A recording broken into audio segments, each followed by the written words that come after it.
Okay, so madami kasi akong na-receive na questions, clarifications regarding the accounting for contingent consideration as of the date of acquisition and subsequent to it. So let's have a full video discussing all about contingent consideration and the related items na para mahimay natin siya. Okay? For the overview, we'll discuss measurement period adjustments and then all about contingent consideration. Ano ba siya?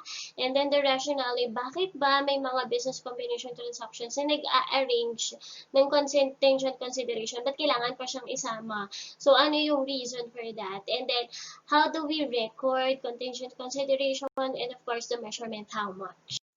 Okay, so measurement period mo na because it's closely related with contingent consideration. Mababanggit natin siya later on. So, for the measurement period, ano ba siya? It's actually the extra time to adjust provisional amounts. Kasi, di ba, as of acquisition date, hindi naman alam natin lahat. So, particularly if yung binili nating company, si acquiree is heavily on the real estate side or on the fixed asset side. So, dapat ma-fair value kasi natin yun isa-isa. And pag nag-fair value ka ng net assets, it might take time. So, the standard provided an extra time for us to adjust provisional amounts. As of acquisition date daw, pwede tayo mag-assign ng provisional amount. So, yun yung mga pwedeng book value, pwedeng latest fair valued, and then adjusted for current period. Pwedeng ganon. Okay, gaano katagal yung measurement period? It's actually the shorter between. So, it's a maximum of 1 year or 12-month period. So, it's the shorter between 1 year and the date when the acquirer receives the information to seeking about facts and circumstances and existence of the acquisition date or learns that more information is not obtainable. In short, nung na-finalize mo yung fair value of net assets acquired or all other information na kailangan mo to compute for the goodwill. So, yan. It's shorter between 1 year and the date you finalized your provisional accounts. And then, measurement period, kasi you can retrospectively adjust goodwill, diba? But it does not extend filing of financial statements. Ang sinasabi lang nito, i-adjust mo retrospectively yung computation mo ng goodwill for the succeeding financial statements. Halimbawa, nag-acquire ka ng company June 30, 2019. So, as of December 31, 2019, kailangan mo pa rin mag-file ng financial statements based on the provisional amounts as of December 31, 2019. And then, the following year, ang file mo ng financial statements, yung adjusted value na ng goodwill. So, pwedeng magbago. Okay. Tingnan natin how this measurement period works. Problem, on July 1, P Company acquired 100% of S for a consideration of 80 million. As at the acquisition date, the carrying amount of S Company's assets was 50 million with provisional fair value of 60 million as of July 1, 2019. And then, pagdating mo ng May 1, 2020, so pasok ka ng measurement period. Nag-increase ka ng provisional amount to 70 million. Tapos, July 30, 2020, take note that it's more than 12 months from July 1, 2019. So, hindi mo na pwedeng gamitin yung finalize mo ng 65. Doon ka sa 70. Kasi hanggang 1 year ka lang. What amount should be company present for goodwill? So, magkakaibang dates yon. Kapag ang tinanong is as of July 1, 2019, your goodwill is computed as consideration transferred 80 million. Your fair value of the net assets amount, provisional fair value as of July 1, 2019, that's 60 million. So, your goodwill is 20 million as of July 1, 2019. Pero pag ang tinatanong mo is as of May 1, 2020, consideration transferred 80 million. Fair value of net assets acquired within the measurement period pa din siya. So, kunin mo yung adjusted, yung 70 million. Your goodwill is then 10 million na lang. Pero pag ang tinanong is as of July 30, 2020, hindi ka na pwedeng magbago kasi yung lagpas na siya ng 1 year. So, kunin mo yung latest, which is as of May 1, 2020. That's 10 million. Contingent consideration. So, ano ba siya? Contingent consideration is either the additional payment of the acquirer dependent on the occurrence of future events or conditions. In short, magbabayad ka ng dagdag. Okay, nagbayad ka na as of acquisition date and then pag may nangyari or hindi nangyari in the future, or may na-meet na target or whatever, magdadagdag ka ng bayad. Or pwede naman, binayaran mo na siya ngayon tapos i-refund sa'yo. Ang tawag doon, right of the acquirer to the return of previously transferred assets or equity interest from the sellers of the acquired business. In short, refund. So parang nagbayad ka na ng consideration transfer niyan. Pero pag may hindi na-meet na earnings target, kunwari ganyan, so pwedeng isoli sa'yo yung extra binayad mo. That's refund. So that's also considered as contingent consideration. Ngayon, why do we put provisions of contingent consideration in a business combination arrangement? So bakit ba kailangan lagyan natin yan? Kasi, first, acquirer may not want to pay the entire price upfront if there are uncertainties associated with the acquired business. So parang nandun yung business risk of the acquired business. Hindi ka sure kung ito bang business na to, itong negosyo na to, pag binili ko, kikita ba ako dito? So, para ma-share yung risk between the acquirer and the seller of the acquiree. So, pwedeng, okay, sige, bilhin ko to mas mababa. Pero pag kumita yan, dadagdagan ko yung bayad. So, parang ganon yung rationale nga. It's to reduce the business risk and to share the risk of the acquirer to the seller of the acquiree. How do we account for consideration transferred? Do we retrospectively adjust or hindi? So we can retrospectively adjust, or it is called a measurement period adjustment if the fair value changes that the acquirer recognizes after the acquisition date as a result of the additional information that the acquirer obtained about facts and circumstances that existed at the acquisition date. The keyword is, in short, ang haba nun eh.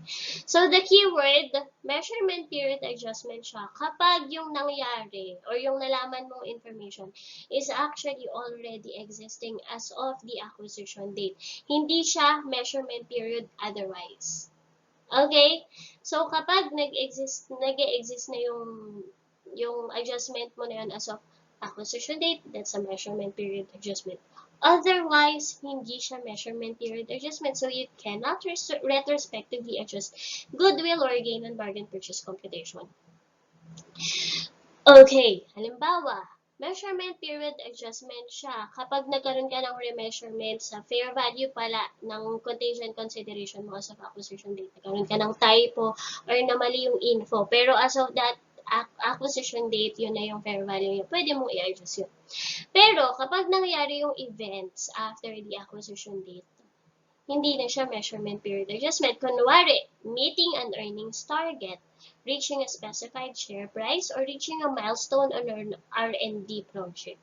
So typically, in short, contingent consideration is actually not a measurement period adjustment. Kasi yun naman yung nagpapabago typically ng fair value niya kapag na-meet yung performance target or milestones. Now, how do you classify contingent consideration? It can be classified into three categories. It can be an asset, a liability, or an equity. Kapag asset, ito yung binayaran mo na siya, tapos ibabalik sa'yo kasi sobra yung binayad mo. So, you can set up an asset for that. Receivable mo na yun.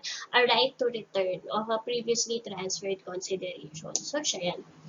Liability, kapag magbabayad ka ng additional cash or other assets in the future. Okay? Or mag-deliver ka ng variable number of shares. Pero pag ang i-deliver mo in the future is fixed number of shares, that's equity. It's useful yung classification niya kasi magkakaiba sila paano mo sila i-account subsequent to the date of acquisition. Sa date of acquisition, wala kang problema eh. Natin ha. So, how do you measure that?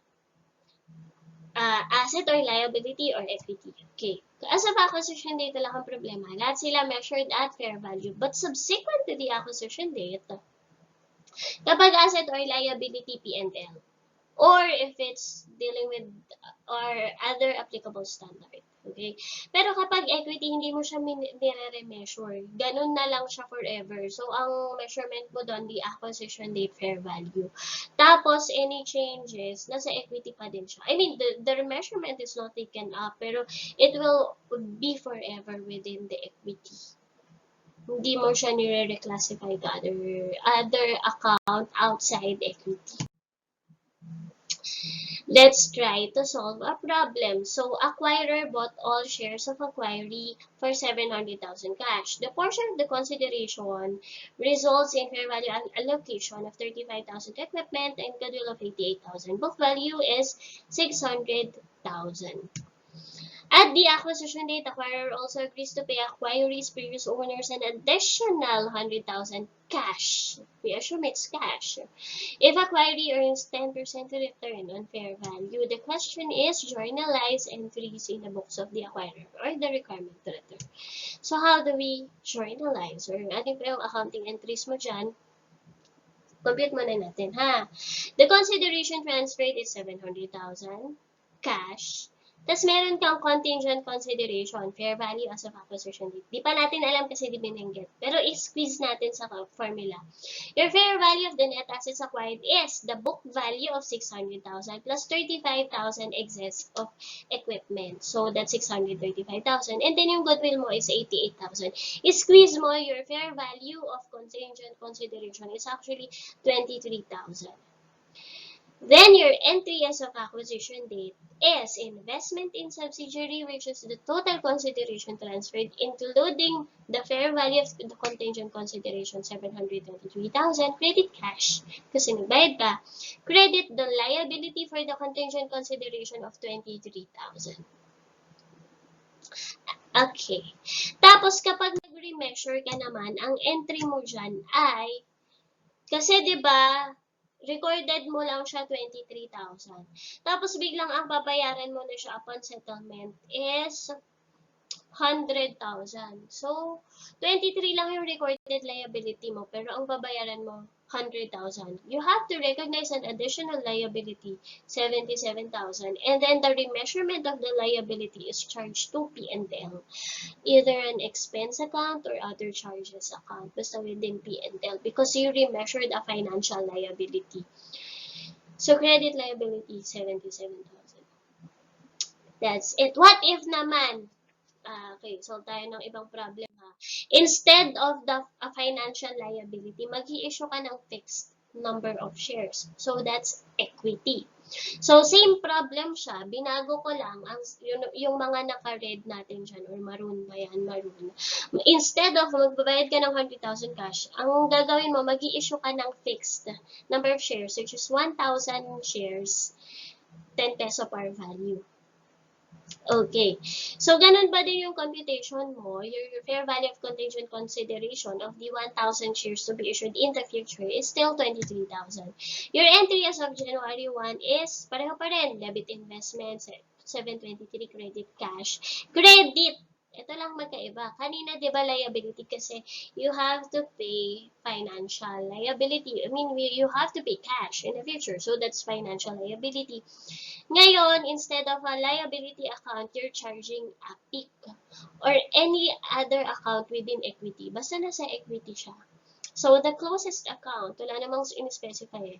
The closest account is the additional paid-in capital at 23,000, the fair value as of acquisition date. Now, when you remeasure, di ba sabi natin, hindi tayo nagre-remeasure kapag equity siya. Pero, ang mangyayari, mag-i-issue ka na kasi ng shares. So, pag nag-issue ka ng shares, tanggalin mo lang yung ni-recognize mong API kanina. Ilipat mo dun sa in-issue mong shares.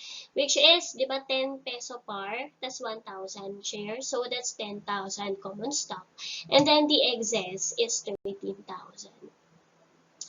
Yun lang siya. Okay, thank you.